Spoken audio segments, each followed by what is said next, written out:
Peace, everybody. This is Brenda Williams. I'm a visionary empath coach, and I work with visionary and empathic women to help them hone their gifts and service through mission-based businesses for social justice, equity, and inclusion. And I'm also the founder of the Power of Girlhood, a leadership organization for girls between the ages of 8 and 18 to help them develop into contributing citizens to not just their local communities, but to the world.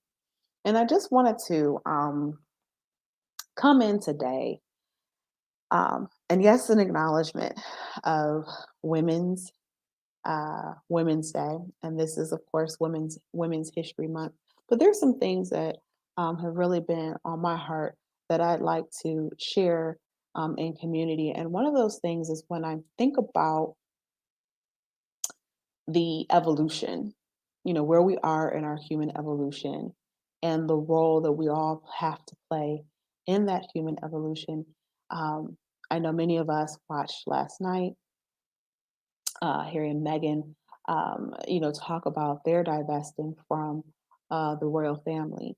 And when we say things like colonization or to decolonize, we have to, remember that there's still remnants, right, of the past that have to be dealt with.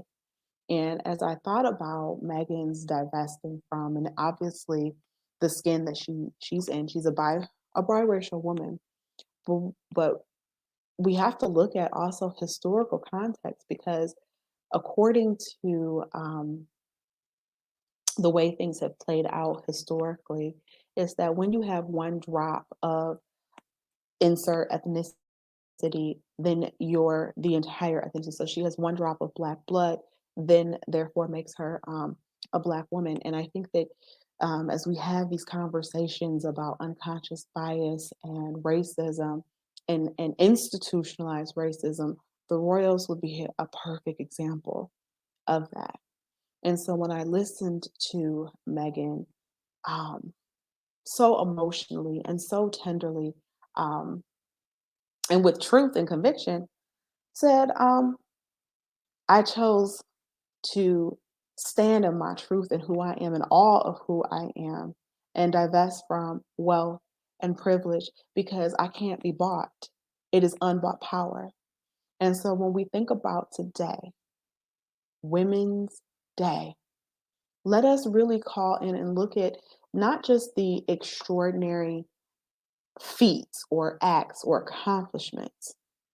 Let's look a little bit deeper.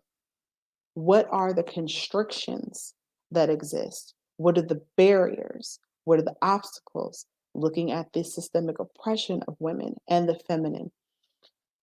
And look at ways that if these women that we celebrate have made it through hell and back to meet the accomplishments, to meet the levels of distinction that then suggest that they are an expert in their field, that they are trailblazers, that they are innovators. Look at the conditions. Let's examine the conditions in which this is all that they persevered through to make possible. And then when we look at that, what role are we going to play in the dismantling? What are we going to do? Because it is a we problem. And this is really a huge call to those who call themselves allies.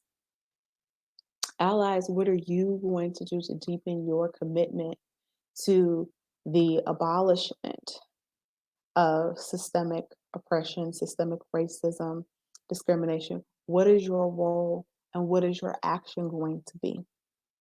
There are women right now all over the world, and there are many women that the pages of history do not include. And I would invite us to go a step further and look into our own families and who are the women there that consistently and seemingly easily and effortlessly conducted miracles every single day. Miracles of traversing race, miracles of traversing gender, miracles in traversing class, socioeconomic status as women. And in times when the feminine wasn't even acknowledged, that it was part of ownership, much like someone owns a car, a home, or even an animal. And it's just amazing to me that up until 1993, finally legislation was put into play where it's now illegal for you to rape your wife. 1993. That's something to sit with. So on this Women's Day, as we acknowledge the feminine in all ways that it shows up, I want us to really think about what are some ways that we can use our power, use our privilege, use where we stand to help dismantle, to help tear down and erect a new way of being and a new way of existing.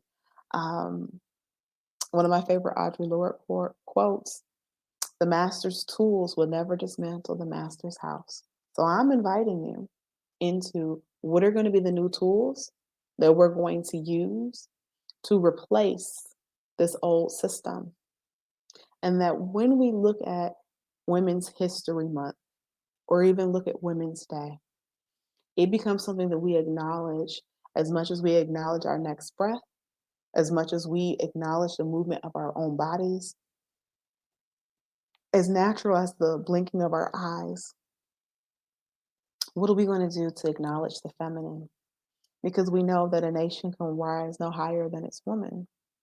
So, what are we going to do to make that ascension that much easier? And so, we'll have to take a page from Meghan Markle's notebook to divest from power structures of tyranny and oppression and cruelty because it's not worth the soul. And we can also really take a nod at being able to amplify the voice of women and amplify the voices of our girls because they're watching everything that we say, that we do, and especially since the quarantine, they're watching even more closely. But I just wanted to, stop by and share my thoughts. I have many on how we can come together more collectively and not just look at the accomplishments, but how about her existence? How about her innate and inherent value as a human being and not a human doing? And then look at ways in which we can use our platforms, our privileges to be supportive.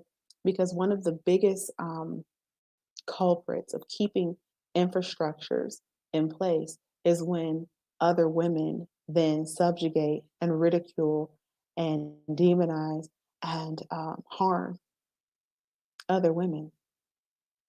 It becomes internalized and the self objectification is real. So I'm just inviting us into deeper self love, self awareness, and also accountability. How can you use your voice more directly? And when I say use your voice, it also means inspired action. Where are you investing your dollars? Where are you using your platform to elevate conversations that are not being had?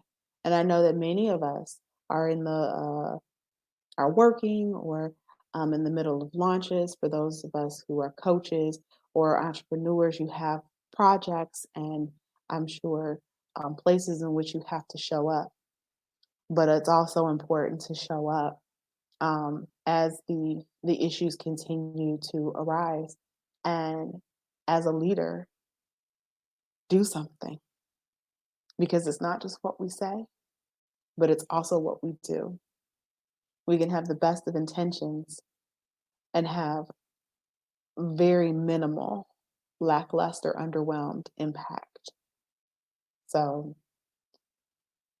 I'm just inviting us to move out of the intellectual space and move in.